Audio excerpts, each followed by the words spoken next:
Let me put my interview voice on.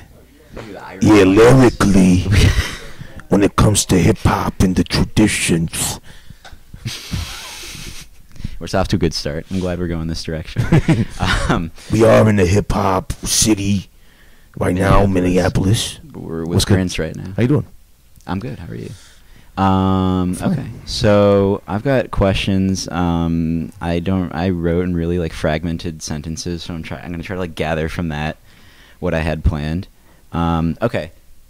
So I mean, I guess I'm just gonna jump right into it. So Sad Fat Luck, it dropped. I guess. Oh, I should do an introduction. Okay. Sure. This is KRLX 88.1 FM. This is Nicole Collins. I'm here with Ceschi, and who is a hip hop artist from New Haven, right? Connecticut, yes. Connecticut. And he just released with producer, like not hip, just producer, Factor, Sad Fat Luck, which released April 4th, right? Correct. Boom. There we go. Okay, last week. And yeah, it's sort of a real hybrid of genres, I guess. Just give it a listen. It's on all platforms, like yes. I don't know, Bandcamp, Spotify. Cool. Yeah. So I think I covered everything. Yeah. Okay. Well, I'll go to the question. Okay. So first question. I'm making it sound really official. So Sad Fat Luck was really like, I think many have described it as like a real hybrid of genres and a real like sort of left field approach. It sounded a lot like parts of it sounded a lot like Broken Bone ballads, and I could hear a lot of like Fake Flowers in there as well. Oh, cool. That's interesting. Yeah, I mean, I think it was just from my point of view, but I'm just interested. Like, did you go into it with a certain style you were trying to go for? Or yeah, I was just trying to make a pop record. I didn't know I made it such a hybrid. Fair enough. Probably overanalyzing it a bunch, but I just think after a certain, Fake Flowers, my first record, came out 15 years ago, and that was far more on the experimental side of lo-fi, kind of messing with like 8 tracks and old samplers and lots of wacky samples. Yeah. This was like our attempt to make a well-produced, like something that could even fly on the radio, but with our own sound and our own mesh of styles, and Yeah. So yeah, just still representing us, but kind of I don't want to say doing it with better production value, because I don't consider. I think even recording on a voice memo on a phone could be great production, but just a more I guess quote unquote professional production value on it. Okay, we tried to something a little more closer almost to the mainstream as far as like production. Yeah. That's what we try to do. But, still incorporate all of the emotions and the genre blending and all that. Yeah. I think in terms of Fake Flowers, I think I got a lot of I'm getting the song name up right now because it was a long one. I think you probably know what I'm talking. The Electrocardiograph? Electrocardiograph reminded me a lot of like See You Soon. And cool. I saw a lot of that sort of singer-songwriter. It's not even, I don't know if I can categorize See You Soon as singer-songwriter, but much more than like, I think a lot of Sad Fat Luck was very it sounded very rough and electronic in many ways. And while very poppy and accessible, I think there was also like a very interesting sort of very like Ceschi-esque like idiosyncrasy surrounding it. Yeah, that's cool that you mentioned that. The reason I decided to add that song to the record, well, that song was recorded. Electrocardiograph. Yeah. Was because I was talking to Graham about it. Graham is Factor, the producer, Factor Chandelier. I didn't even know his first. That's wild. Okay, cool. Yeah. So I was talking to Factor about it, and I was like, we need to have more loose music somewhere on this record where it's not like quantized, not totally electronic. That's more like a band production. And it's actually started from just recording the vocals. I just recorded the lyrics by themselves with nothing underneath it, and then we built the music around it. Interesting. So that's how that song was created, and that's why it's actually more maybe reminiscent of something from Fake Flowers and a little more experimental than some of the rest of the record. Yeah. And so do you usually, is that the way you usually approach writing songs, like lyrics first, production second, or have you ever really taken I guess, the opposite path, or has that process sort of changed throughout your career? I think anything flies with that. Is whatever hits me at the time. But I do write lyrics constantly, so sometimes I'll just work them into a production that someone like Factor created and try to fit it in like puzzle pieces, you know. Yeah. And do you have, I guess, like sort of on the note of working with other artists, do you have any songs of other artists you've worked with that are some of your favorites of theirs, or that you enjoy performing with them? Yeah, one of my favorites is called Time for Real. It's a song I did with Bluebird. Okay. Produced by Radical Face. And they're good friends of mine, and I really like that song, especially because I remember Bluebird drove through Connecticut and we went to have pizza with my grandfather. And like a lot of people out here probably don't know, but New Haven's really famous for pizza. We have, you know, Top Chef rankings on gourmet pizza and everything. So Bird was like, let's get some pizza. And I was with my grandfather alone that day, which was rare. And we all went out.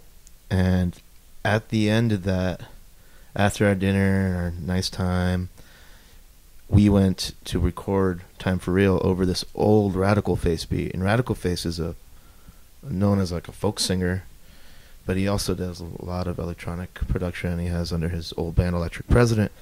Oh, that was Electric President? Yeah. Oh, okay. I didn't know, but that's wild. Okay. Cool. Yeah, they're all the same people. Gotcha. Ben's a very close friend of mine as well. So we were in of Jacques, really, of Bluebird. So we just did it on the spot, and I love that song because of I think it's a really good song, but it's also just the moment was special, you know. Mm-hmm. And I guess, again, on that note of other artists, like, I'm just curious, sort of, you know, I mean, Fake Four and everything is sort of based in Connecticut, and I'm interested, like, how did you come to know these other, like, Serengeti, you know, a hip-hop artist, very, very much from Chicago, or, you know, like, Factor as well? It's a small world, you know, our little niche hip-hop community, we all kind of know each other, whether we are friends or not. Like, I'm friends with Serengeti and Factor, but you know, I know so many people that from this little, they like to call it indie rap community. Right. I don't necessarily call it that, but we called it underground rap for a long time, and then it's some people call it indie rap now, but it's just a small world, you know. All of us are kind of watching each other, and we understand our origins. A lot of us are influenced by similar artists initially, you know, everything from, you know, Freestyle Fellowship to Kool Keith to MF Doom, you know. A lot of us have similar weirdo rap origins, so yeah, I think that's how I met Serengeti, was through just mutual friends, you know. I remember in person we didn't meet. I think he tried to shop me a record. I had to say no because I was like, you're already on a record label. I don't understand why you need to. That sounds like him, yeah. And which I ended up loving what he sent me. What did he say? Was it like something he's already released? It was that the project from Germany, the Sal. Oh, Doctor My Own Patience. Oh no, it was Sal. The Sal. Oh, okay. Yeah, or Doctor My Own Patience with the same guy, I think. The same guy, yeah. Whatever the project is called. Oh, I forget that. Guy's I love name. whatever that. What's that producer? Something Sickerman. Sickerman. Yeah. Great, beautiful stuff, really. Yeah. And I'm a huge Serengeti fan now. Yeah, me too. He's like, as a human and an artist, I think he's really underrated, and just you can never know what Serengeti is going to make. Every record is different. And, yeah. But yeah, so we became friends over time. Toured quite a bit together at this point. So. Yeah. Yeah, but yeah, because I'd seen on your story recently that you were with him and Yoni Wolf in Germany at one point, right? Yes. Yeah. How was that? Like, what did you guys? What were you touring? What were you working on material together? We were touring the Czech Republic together, solo with Video Dave. Oh yeah, If you know who Video Dave is. Yeah, he's just touring with Open Mike Eagle now, right? It was a funny group of people. Yeah. An amazing group of people that all went to the same University of Illinois, I believe.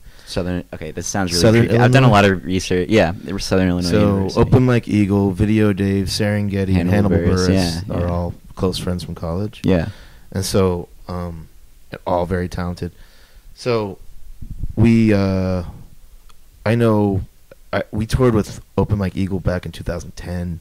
Okay. One of his early tours before he became the celebrity that he is now. And I don't know. I think that must be how Getty even found out about me. That's how I found out about Getty, actually. Mm-hmm. But Yoni, I've known Yoni since I was in my late teens, probably, early 20s, when he lived out in Oakland. In Berkeley, he lived for a time next to my father. So that's. Anyhow, we ended up touring Europe, doing the Czech Republic, doing some festivals in Germany, and then Getty was going to open for Y on their Alopecia European run. The original Alopecia one, not the recent one. The recent one. The recent. Oh, okay. This gotcha. is last summer. One. Last summer. Okay, gotcha. And at one point, Getty had a night and lost all his stuff somewhere. Oh my God. He thought it was stolen. It ended up being lost in an Uber, but it was like his phone, wallet, like. Oh my God. A lot of stuff. Yeah. I actually tracked it down. He took a flight to Amsterdam to catch the next show, and I drove his stuff to Amsterdam from Berlin. During that drive, I wrote "Sad Fat Luck" the song. Oh wow. So that's crazy. Wow. So they're actually all connected to the history of this project, and that's partially why I asked Yoni to do his own version of Electrocardiographs on the second record coming out. Cool. Which is because it's the first of 3, right? It's a trilogy, yeah. Okay, cool. And after the trilogy, do you have any plans in regards to? I'm not doing any more Ceschi records. But no more music in general, or just no more Ceschi records? I'll do plenty of music. Oh, sweet. Okay. Just no more Ceschi records. Fair enough. There is a thing with the Ceschi records where it becomes too personal. People get too involved in it, and it becomes a large responsibility that I actually would like to not have at some point. That's fair. Yeah. And I guess sort of on an earlier note, are there any acts that you have worked with? Because a lot of what you described has seemed sort of like, in many regards, your musical development and the creation of your music seems sort of in ways like a stream of consciousness, not necessarily sitting down to come up with things, but sort of like the events like that happen sort of precipitate the creation of these, like Sad Fat Luck, that sort of being seemingly like sort of a situational thing. Are there any acts you've just sort of interacted with that have like very strongly influenced or changed like what you do and how you go about what you do? Oh, absolutely. Pat the Bunny is a good example of that. I met Pat when he was in his teens. He went under the name Johnny Hobo on the freight trains back then, and we played together at this warehouse in Bridgeport, Connecticut, and nobody knew his music back then. A year later, 100 kids were like following him like he was some sort of Jesus.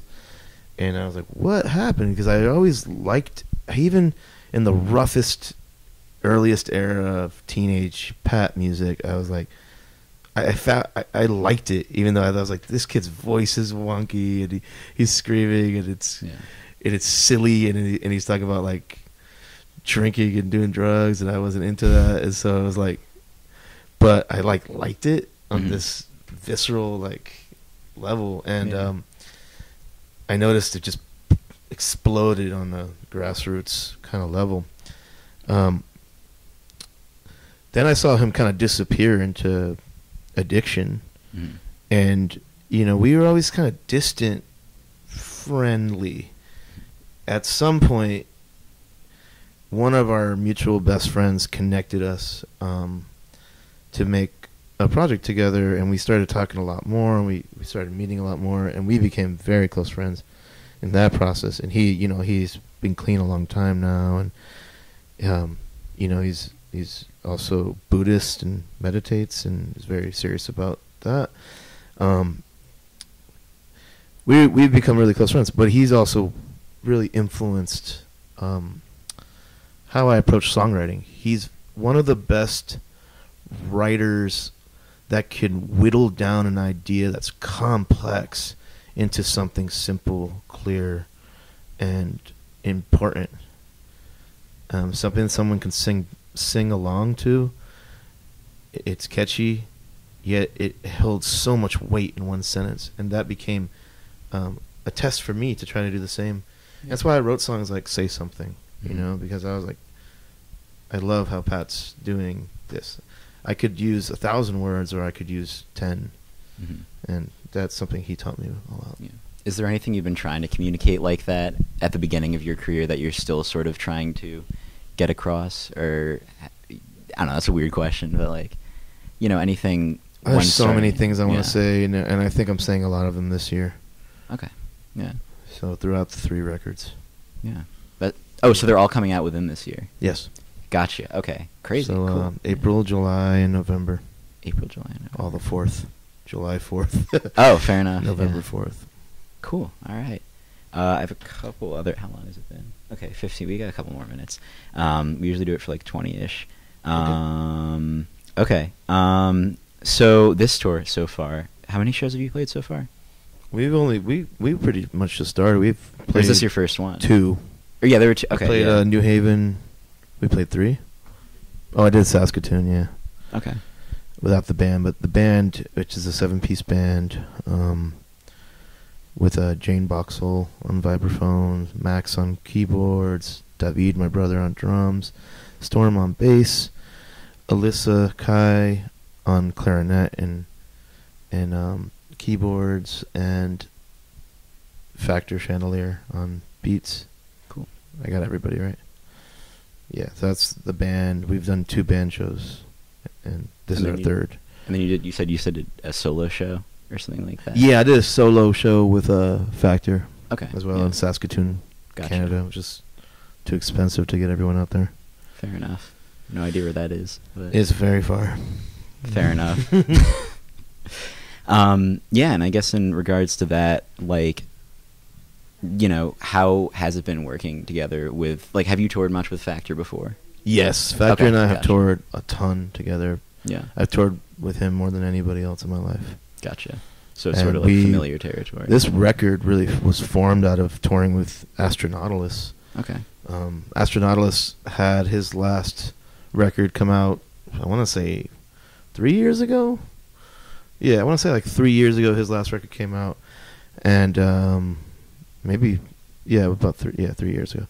And he was like, I'm just going to bring you guys on everything. Like, So we did almost, not all of North America with him. We did a lot of North America with him and Europe throughout the course of a year. So there were a lot of times where there was even a time when we took our own car down south. So we rented a car and just a small compact vehicle. Factor and I just drove through the south. This is right before election time. And we came up with ideas. We listened to lots of Frank Ocean, Blonde, like over and over and over and over again. And we came up with lots of ideas for what would become our next record. And we didn't know. We thought it was going to be a split EP with Astronautilus. Okay. And then Astronautilus kind of dropped the ball on that, luckily, because it lets us have that luck. Yeah. You know, we have tons of love for that dude. Yeah. And then one question, I've sort of reached the end of my questions, but one question I like to ask every artist is, what was your favorite music as a kid? Just in general. My favorite music as a kid was the Beatles, salsa, like my parents are salseros, like into salsa music. Mm-hmm. My father's from Puerto Rico. My mother is an avid connoisseur of salsa music, so she's Italian, but she teaches Spanish, speaks perfect Spanish, and lived in Puerto Rico, and so she's a big salsa fan. So that and Nueva Trova, like Cuban, Puerto Rican, Caribbean folk music from the 60s. Awesome. That's all stuff I grew up on. Cool. Well, those are all my questions, but I should probably do an outro. Okay, so this has been an interview with Ceschi, but you probably know this because this is going to be like a podcast, but interview with Ceschi. Word up. Yeah, before his concert, and Sad Fat Luck can be heard most streaming sites, and this is KRLX 88.1 FM, Carleton College. Nicole Collins, music director, signing out. I don't know. Anyway. Thank you. Thank you.